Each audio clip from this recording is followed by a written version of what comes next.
बिस्मिल्लाहिर्रहमानिर्रहीम। जब मेरी बहू ने अचानक खबर सुनाई कि वो मां बनने वाली है, तो मैं और मेरा बेटा हैरान रह गए, क्योंकि खबर ही ऐसी थी कि नाकाबिले यकीन थी। अभी एक दिन पहले ही तो मेरे बेटे ने अपनी जिंदगी का सबसे बड़ा राज मुझसे शेयर किया था कि ना सिर्फ उसकी बीवी बांझ है, बल्कि वो खुद भी औलाद पैदा करने की सलाहियत से महरूम है। फिर यह मुआवजा कैसे हो गया था? मैं अभी इसी मुआवजे पर हैरान हो रहा था कि अचानक एक बहुत बड़ी कयामत मुझ पर टूट पड़ी, जिसने मेरे पैरों तले से जमीन ही नहीं छीनी, बल्कि मेरा घर ही छीन लिया। मेरी बहू ने मुझ पर इतना बड़ा इल्जाम लगाया जिसका मैं सोच भी नहीं सकता था। उसने मेरे बेटे से कहा कि उसकी कोख में जो बच्चा है वो उसके बाप यानी मेरा है। इस इतने बड़े इल्जाम पर मेरी आंखें फट पड़ी, कानों से धुआं निकलने लगा। मगर मजीद नाकाबिले यकीन मंजर तो वो था जब मेरे बेटे ने अपनी बीवी की इस बात को सच मानते हुए मुझे धक्के देकर घर से निकाल दिया। बेसरो सामानी की हालत में खुले आसमान के नीचे खड़ा मैं सोचता रहा कि क्या करूं, कहां जाऊं इस उम्र में। जिस बेटे पर मुझे हमेशा से मान रहा था कि मेरा फर्मा बरदार है, उसने कल की आई बीवी की बात पर यकीन कर लिया। जिस बाप ने उसे पैदा किया, पाल पोस कर जवान किया, उस बाप की कस्में भी उसके सामने बेकार गईं।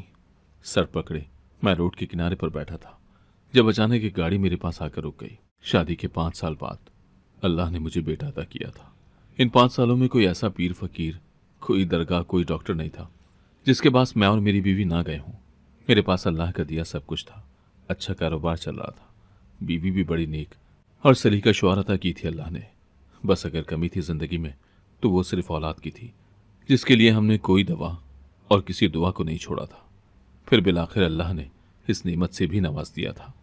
हमारी खुशी का कोई ठिकाना नहीं था, मगर अल्लाह को कुछ और ही मंजूर था। जब हमारा बेटा 5 माह का था तो एक दिन मेरी बीवी का कज़ा इलाही से इंतकाल हो गया। बेटे को संभालने की मुकम्मल जिम्मेदारी मेरे कांधों पर आ पड़ी, जिसे मैंने बड़ी खुशसलूबी से निभाया। अगरचा दोस्त, रिश्तेदार बहुत कहते रहे कि शादी कर लो, शादी कर लो, मगर मैंने इस खौफ से दोबारा शादी नहीं की कि न जाने वो औरत मेरे बेटे के साथ कैसा सलूक करे। मैं अकेला अपने बेटे को भी पालता रहा और कारोबार को भी देखता रहा। वक्त गुजरता गया और मेरा बेटा बच्चे से जवान हो गया। मैंने अच्छे इदारों से उसे तालीम दिलवाई। जब वो पढ़ लिख कर अपने पाँव पर खड़ा हो गया तो मेरे दिल में उसके सर पर सहरा देखने की ख्वाहिश जाग उठी। बेटे ने भी फर्माबरदारी का सबूत देते हुए मेरी ख्वाहिश का एहतराम किया। एक जानने वाले के तवस्सुत से मुझे बेटे के लिए एक अच्छी लड़की मिल गई। खूबसूरत और तालीम याफ्ता होने के साथ साथ वो सलीका शुआर और इज्जत करने वाली लड़की थी। मैंने बड़ी धूमधाम से अपने बेटे की शादी की। बहू और बेटे को खुश देखकर मैं भी बहुत खुश था, मगर कुछ अरसे बाद मुझे कुछ अजीब सा एहसास होने लगा। मेरा बेटा खामोश खामोश सा रहता था, जबकि बहू पहले की तरह नॉर्मल थी। मैंने अपने बेटे से पूछने की कई बार कोशिश की, मगर उसने मुझे हर बार टाल दिया। कुछ वक्त और गुजरा तो मेरे दिल में पोता पोती देखने की ख्वाहिश जागी। मैंने कई इशारों के नायों में बहू और बेटे से कहा भी, मगर मेरी बात सुनकर वो दोनों नजरें चुराकर इधर उधर हो जाते और मैं इस चीज़ को उनकी शर्म समझता। एक चीज़ मुझे कुछ अजीब सी लगती थी। मेरी बहू के मैके में कोई नहीं था सिवाय उसकी माँ के, मगर उसकी माँ मुझसे पर्दा करती थी। हमारे घर में भी वो बस एक बार आई थी, मगर मेरे सामने न सिर्फ वो पर्दे में होती बल्कि बोलती भी नहीं थी। इस चीज़ का पता मुझे शादी वाले दिन चला था। मैं हैरान हुआ था और मेरी हैरानी की वजह बहू की माँ का मुझसे पर्दा करना नहीं था, बल्कि जिस शख्स ने रिश्ता करवाया था उसने मुझे कहा था कि लड़की के माँ बाप नहीं है, लड़की बेआसरा है, रिश्तेदारों ने उसे पाला पोसा है। मगर शादी वाले दिन अचानक कहीं से माँ निकल आई और पता चला कि आलिमा है, नामहरम मर्दों के सामने नहीं आती। इसलिए मजबूरी में झूठ बोला गया कि लड़की का कोई नहीं है। खैर शादी का दिन था, क्या कहता भला, इसीलिए उस वक्त भी खामोश हो गया और बाद में इस बात को नज़रअंदाज कर दिया, क्योंकि वजह मेरी बहू का रवैया था, जो अब्बू अब्बू करके मेरे आगे पीछे घूमती रहती थी, इज्जत करती थी, खिदमत करती थी। घर में सुकून था, मगर मुझे अब इस खामोशी में कुछ हलचल की ख्वाहिश थी। मैंने दबे दबे अंदाज में बहू बेटी से कहना शुरू कर दिया कि वो अपना इलाज करवाएं, क्योंकि शादी को 1 साल ख़त्म होने को आ रहा है। मेरी बात वो सुन तो लेते थे, मगर कभी खातिर खा जवाब नहीं दिया। अगर डॉक्टर के पास जाते और वापसी पर मैं बेटे से पूछता तो वो मुझे ये कहकर टाल देता कि इंशाअल्लाह सब बेहतर होगा। मैं चुप हो जाता, मगर एक चीज़ मुझे वहम में जकड़े रहती थी, वो थी मेरे बेटे की खामोशी और उसका खोया खोया सा रहना। मैंने कई बार बहू से भी ये बात शेयर की, मगर उसने भी हमेशा यही कहा कि आपका वहम है अब्बू, वरना वो तो बहुत खुश हैं। दिन गुजरते गए। एक दिन एक अजीब सा वाक़या हुआ, या फिर उसको इत्तेफाक या वहम भी कहा जा सकता है। मेरी बहू ने रात सोने से पहले मुझे दूध ला कर दिया। जब मैं गिलास को मुंह लगाए पी रहा था तो अचानक कागज का छोटा सा टुकड़ा मेरे मुंह में आ गया। मैंने फौरन निकाल कर देखा तो मुझे ऐसा लगा जैसे वो कोई तावीज़ का छोटा सा टुकड़ा हो। एक लम्हे के लिए मेरे दिल में अजीब सा ख्याल आया कि कहीं मुझे तावीज़ तो नहीं पिलाया जा रहा, मगर फिर फौरन मैंने इस ख्याल को दिमाग से झटक दिया, क्योंकि इतनी खिदमत गुजार नेक बहू पर शक करना मुझे गलत लगा। एक दिन मैं घर में बैठा था कि मेरी बहू की माँ आई। मुकम्मल बुरके में थी, हाथ तक छुपे हुए थे। मैं सहन में बैठा था। उसे देखते ही मैंने पीठ फेर ली, क्योंकि मुझे सही नहीं लगा कि किसी पर्दादार खातून की तरफ देखूं। लेकिन मुझे ऐसा महसूस हुआ जैसे बुरके के अंदर उसकी नजर आती आंखें मुझे खो रही हों। उसके बाद मैंने गौर किया तो अपनी बहू के बारे में भी ऐसा ही महसूस हुआ। जब मैं अपने ख्यालों में बैठा होता हूँ या किसी और तरफ मुतवज्जह होता हूँ तो मेरी बहू भी मुझे घूरती है। हालांकि बज़ाहिर वो मेरे साथ बड़ी इज्जत से मुस्कुरा मुस्कुरा कर अब्बू अब्बू कहकर बात करती थी, मगर न जाने क्यों मुझे ऐसा महसूस होने लगा था। एक दिन मैं किचन में गया तो वो खड़ी चाय में कुछ मिला रही थी। मुझे देखकर घबरा गई और वो चीज़ छुपा ली। मैं वापस कमरे में आया तो थोड़ी देर बाद वो मेरे लिए कमरे में चाय ले आई और बड़ी मोहब्बत से मुस्कुराते हुए कहा, ये लीजिए अब्बू आपकी चाय। मुझे अपनी बहू की वो मुस्कुराहट नकली और शातिराना लगी। मैंने चाय तो ले ली मगर पी नहीं, क्योंकि मुझे शक हो गया था कि वो यकीनन चाय में कुछ न कुछ ज़रूर मिला रही थी। मैं परेशान रहने लगा था। बहू के हाथ से खाना पीना मैंने कम कर दिया था, मगर रोज़ रोज़ बाहर जाकर खाना भी मुमकिन नहीं था। इसीलिए अक्सर दिल पर जबर करके भूखा रहता। बहू खाना या चाय ला देती तो कभी चुपके से कहीं फेंक देता और कभी भूखे होने की वजह से मजबूर होकर खा लेता था। कम खुराक लेने की वजह से तबीयत भी गिरी गिरी से रहने लगी थी। चलता तो चक्कर आते थे। बेटा डॉक्टर के पास जबरदस्ती लेकर गया। डॉक्टर ने वही कहा जिसकी तवक्को थी मुझे, कि अच्छी पेट भर खुराक देने। बेटे ने खाना ठीक से न खाने पर बरहमी का इज़हार किया। साथ ही बीवी को भी ताकीद की कि मेरा ठीक से ख्याल रखे। बहू ने रोज़ मुख्तलिफ डिशेस बनाना और ज़बरदस्ती मुझे खिलानी शुरू कर दी। बेटे के सामने इनकार भी नहीं कर पाता था। कई बार दिल में आया कि इस शक का इजहार बेटे से करूं कि तुम्हारी बीवी खाने में कुछ न कुछ मिला रही है, जिसकी वजह से मेरी जहनी हालत अजीब सी होने लगी थी। कभी सर चकराता तो कभी धुंधला नजर आता तो कभी एक साथ दो दो लोग दिखाई देते। मैं अपनी इस कैफियत से सख्त परेशान था। एक दिन मेरा बेटा मेरी तबीयत पूछने मेरे पास आ बैठा। बातों बातों में मैंने उससे फिर से बच्चों की बात की तो एकदम उसका चेहरा बुझ सा गया और वो परेशान नजर आने लगा। मुझे बहुत तजस्सुस हुआ तो मैंने इसरार किया। फिर उसने जो बात मुझे सुनाई उसे सुनकर मैं साकत हो गया। मेरा बेटा औलाद पैदा करने की सलाहियत से महरूम था। न सिर्फ बेटा बल्कि बहू भी बांझ थी, और ये बात उन दोनों को शादी के चंद महीनों बाद ही पता चल गई थी। सिर्फ मुझसे ही छुपाई गई। उस रात मैं बिल्कुल सो नहीं सका। सारी रात अफसरदगी से यही सोचता रहा कि क्या मेरे बेटी की दौलत संभालने के लिए उसका कोई वारिस नहीं होगा। सुबह जब मैं कमरे से बाहर नाश्ते के लिए निकला, क्योंकि नाश्ता मैं, मेरा बेटा और बहू इकट्ठे करते थे, नाश्ता लाते हुए अचानक मेरी बहू को चक्कर आ गया और वो बेहोश हो गई। हमने जल्दी से डॉक्टर को बुलाया और जो खबर सुनने को मिली उसने मुझे शॉक कर दिया। मेरी बहू माँ बनने वाली थी। पहले तो मैं ये सुनकर खुश हुआ कि शायद अल्लाह ने मेरी दुआएं सुन ली, कोई मौजज़ा हो गया। लेकिन जब मैंने बेटी की आंखों में बेयकीनी और गुस्सा देखा तो हैरान रह गया, क्योंकि मेरा बेटा कह रहा था कि ये उसका बच्चा नहीं है, क्योंकि एक तो वो इस काबिल ही नहीं है कि बच्चा पैदा कर सके, और दूसरा ऐसा कोई मुआवजा मुमकिन ही नहीं, क्योंकि वो तो 6 माह से अपनी बीवी के करीब ही नहीं गया। तो फिर ये बच्चा कहाँ से आ गया। मेरा बेटा गुस्से से चिल्ला रहा था और अपनी बीवी का बाजू पकड़े झिझोड़ते हुए एक ही सवाल पूछ रहा था कि बताओ किसका बच्चा है, जबकि बहू निगाहें झुकाए साकत बैठी थी। अचानक मेरे बेटे ने जब उससे कहा कि ठीक है, नहीं बता रही तो मैं अभी और इसी वक्त तुम्हें तलाक दे देता हूं, तो मेरी बहू फौरन बोल पड़ी। और जब मेरी तरफ उसने इशारा करके कहा कि बच्चा मेरा है तो मेरे सर पर तो सातों आसमान गिर पड़े। मैं फटी फटी निगाहों से बहू की तरफ देखता रहा। फिर मुझे याद नहीं कि मैं अपनी बेगुनाही साबित करने के लिए बेटे के सामने कितनी कस्में खाता रहा, मगर उसने मेरा यकीन न किया और मुझे घर से निकाल दिया। न जाने कितनी देर में सड़क पर भटकता रहा। फिर किसी मेहरबान शख्स ने मुझे गाड़ी में डालकर किसी दारुल अमान में पहुंचा दिया। 2-3 दिन तो सदमे की वजह से मुझे किसी चीज़ का होश ही नहीं था। फिर आहिस्ता आहिस्ता सदमे से बाहर आया और ख़ुद को संभाला। दारुल अमान में सारा दिन फारिग पड़े पड़े मैं सोचता रहता कि न जाने मेरे किस गुनाह की सज़ा मिली मुझे, मगर कुछ समझ ना आता। कई एक माजी का एक भूला बिसरा वाक़या भी याद आया, मगर मैंने उसे जहन से झटक दिया। दारुल अमान के चौकीदार ने एक दिन मुझे सोचों में गुम परेशान बैठा देखा तो उसने मुझे मशवरा दिया कि खुद को मसरूफ़ रखने के लिए कोई ना कोई नौकरी कर लो। मैंने कहा कि इस उम्र में कौन नौकरी देगा भला। तो उसने कहा कि दारुल अमान के सामने एक मुर्दा खाना है, अगर आप वहाँ नौकरी करना चाहो तो मैं काम दिलवा देता हूँ। मैंने हाँ कर दी उसने वहां बात करके काम दिलवा दिया। फिर हर रोज मैं वहां जाने लगा। रोजाना मुर्दे वहां लाए जाते, जिनको देखकर अजीब सा एहसास होता। एक दिन वहां एक मैयत लाई गई। मेरी नज़र जब उस मैयत के चेहरे पर पड़ी तो मैं शॉक्ड रह गया।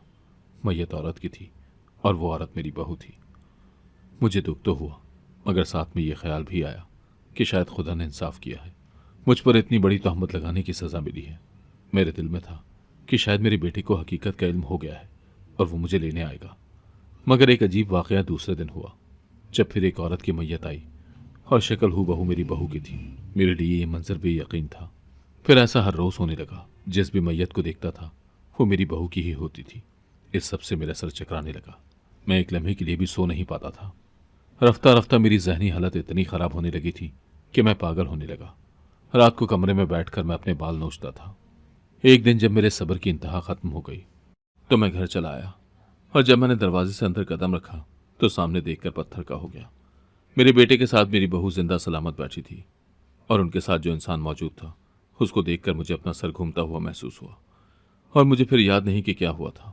मैं शायद गिरकर बेहोश हो गया था। जब होश आया तो अस्पताल में था।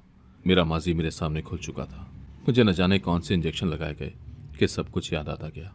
आज से 28 साल पहले का वो वाकया जिसको मैंने भुलाया हुआ था, वो अचानक से सामने आ खड़ा हुआ था। ज़ैबुन्निसा से मैंने पसंद की शादी की थी। ज़ेब और मैं एक दूसरे से बहुत मोहब्बत करते थे। उस वक्त हमारी जॉइंट फैमिली थी। हमारा और चचा का घर एक ही था। चचा का सिर्फ एक ही बेटा था, बहरजाद। जब ज़ैबुन्निसा घर में आई तो कुछ अरसे बाद ही चचा और चची और बहरजाद ने ज़ेब के खिलाफ मेरे कान भरने शुरू कर दिए। चची का कहना था कि जब मैं काम पर जाता तो मेरे पीछे वो ज़ेब बंद संवर कर घर से निकल जाती। उनका कहना था कि मेरी बीवी के लक्षण ठीक नहीं। शुरू में तो मैंने ज़्यादा ध्यान नहीं दिया, मगर फिर आहिस्ता आहिस्ता उनकी बातें असर करने लगी और मेरे दिल में शक पैदा होने लगा, क्योंकि ज़ैबुन्निसा अक्सर सजी सवरी हुई होती थी, और जब मैं पूछता तो कहती कि आपके लिए ही तैयार हुई हूँ। मगर चची लोगों की इस बारे में की गई बातों ने मेरे दिल में शक का जहर भरना शुरू कर दिया था। शादी के 4 महीने बाद जब मुझे पता चला कि मैं बाप बनने वाला हूँ तो मैं बेतहाशा खुश हुआ। मगर मेरी खुशी उस वक्त खाक में मिल गई जब चची और बहरजाद ने मुझे कहा कि ये बच्चा मेरा नहीं, किसी और का है। मैं हक्का बक्का रह गया। मैंने अपनी बीवी को बुलाया और उससे पूछा तो वो रोने लगी और कहने लगी ये झूठ है। मगर बहरजाद बार बार कह रहा था कि ये सच है। मैंने जब उससे पूछा कि अगर ये सच है तो तुम्हें कैसे पता, तो उसने कहा कि ये बच्चा दरअसल उसी का है। मेरे पैरों तले से ज़मीन निकल गई। बहरजाद ने कहा कि उसके और मेरी बीवी के 3 महीने से नाजायज़ ताल्लुकात चल रहे हैं, और ये कि मेरी बीवी खुद उसके पास जाती थी। मैं शशदर था, साकत खड़ा सुनता रहा। मेरी बीवी मेरे पैरों में गिरकर कस्में खाती रही कि बहरजाद झूठ बोल रहा है। मगर बहरजाद ने जब मेरे सामने कुरान पर हाथ रखा तो उसके बाद तो कुछ गुंजाइश बची ही नहीं थी। मैंने अपनी बीवी को वहीं खड़े खड़े तलाक दी और घर से निकल आया। उसके बाद कभी पलटकर उस घर में नहीं गया, बल्कि शहर ही छोड़ दिया। मैं बहरजाद को कुछ नहीं कह सका था, क्योंकि एक तो वो मेरा चचाजाद भाई था, मुझसे बड़ा था। दूसरा, गलती सिर्फ उसकी नहीं थी, धोखा तो मेरी बीवी ने मुझे दिया था, जो पके हुए आम की तरह उसकी झोली में गिर गई थी। फिर वो कैसे न फायदा उठाता। उजर दिल के साथ दूसरे शहर एक दोस्त के पास आया। कुछ पैसे थे, दोस्त ने भी मदद की और एक छोटा सा कारोबार शुरू किया, जो कि कुछ अरसे में ही अच्छा खासा चल पड़ा। 1 साल के अंदर अंदर ना सिर्फ कारोबार वसी हो गया, बल्कि मैंने अपना घर भी बना लिया। अब सारी जिंदगी धोखे का मातम करते हुए तो नहीं गुजार सकता था, जो ज़ैबुन्निसा से खाया था। एक दोस्त के तवस्सुत से अच्छा रिश्ता मिला तो मैंने कबूल कर लिया, और यूं फजीलत मेरी जिंदगी में आई।